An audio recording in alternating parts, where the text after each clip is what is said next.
Kondisi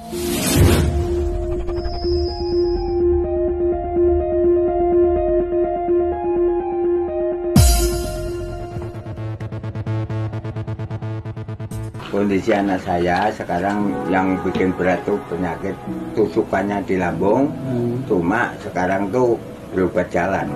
Saya minta pertolongan dari lembaga hukum Paseba supaya saya cepat-cepat dari kepolisian tuh menangkap yang 3 orang itu, yang buron itu supaya cepat ditangkap. Harapan saya supaya diselesaikan secara hukum dari kepolisian menurut peraturan hukum yang berlaku di Indonesia. Tangerang Aktual News menindaklanjuti perkara tindak pidana pengeroyokan pasal 170 KUH Pidana yang diduga dilakukan oleh 4 orang pelaku, yang mana peristiwa berdarah tersebut terjadi pada hari Rabu 29 Juni 2022 di wilayah Kecamatan Sukadiri, Jalan Raya Gintung, Pasar Baru.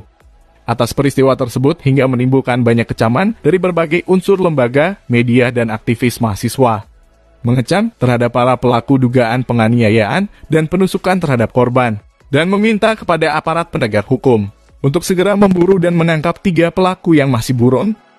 Dan saat ini, keluarga korban meminta bantuan dari lembaga hukum Paseba untuk mempertanyakan perkembangan kasus penganiayaan tersebut terhadap beberapa pelaku yang terjadi beberapa bulan lalu.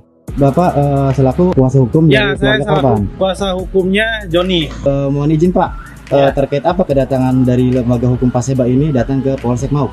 Jadi gini, kita mendapatkan laporan ya sebagai lembaga bantuan hukum, di mana kita datang ke sini itu untuk melakukan atensi kepada pihak Kapolsek Mauk ini atas kejadian pengeroyokan dikenakan pasal 170 ya terhadap korban yang bernama Joni.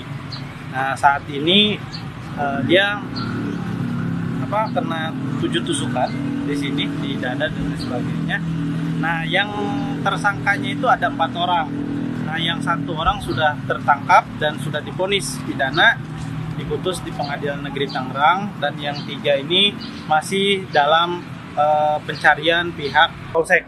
Karena tadi saya berbincang di unit 1 ya dengan Pak Irfan tadi tuh, karena mereka sudah mengeluarkan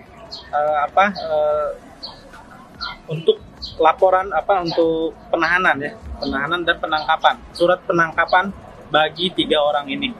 Jadi insya Allah nanti semoga dengan kedatangan kita ini sebagai atensi untuk Kapolsek di Mauk ini bisa diindahkan atau bisa segera ditangani dengan cepat gitu ya, agar ini si pelaku ini tidak kabur kemana-mana, karena saya dengar masih ada di wilayah Mauk gitu.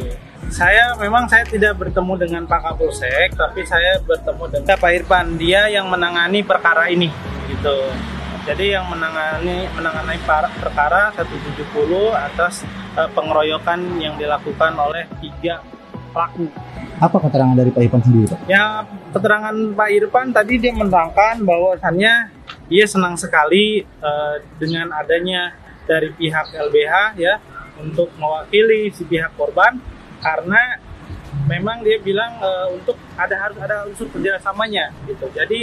Jadi ketika ada laporan, ketika semuanya masyarakat melihat 3 pelaku ini, agar segera dilaporkan ke pihak Polsek Mauk ini. Nanti respon Polsek Mauk akan segera ditanggapi gitu. Apa harapan Bapak dari penyelidikan terkait pendampingan? Ya, harapan saya penegakan hukum itu ya harus ditegakkan dengan seadil-adilnya, ataupun ketika dia bersalah ya katakannya salah, ya salah gitu. Jadi jangan sampai ada pandang bulu ya, siapa dia, apapun dia, karena dia sudah melakukan ya segera untuk ditangkap. Dari Tangerang, Aktual News Suherman Roy melaporkan.